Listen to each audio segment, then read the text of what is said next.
వెంకటేశ్వరునికి సంబంధించి 8 రకములుగా సేవించిన వారు ఎవ్వరైనా సరే విష్ణువునందు సాయుధ్యమును పొందుతారు, అంటే మోక్షమును పొందుతారు.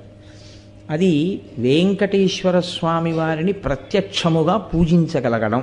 అంటే ఆయనని ఒక మూర్తిలోకి ఆవాహన చేసి, అది ఫోటో అన్న భావనతో, అది ఒక మూర్తి అన్న భావనతో కాకుండా ఈయనే శ్రీ వెంకటేశ్వరుడన్న భావనతో సేవించగలుగుట.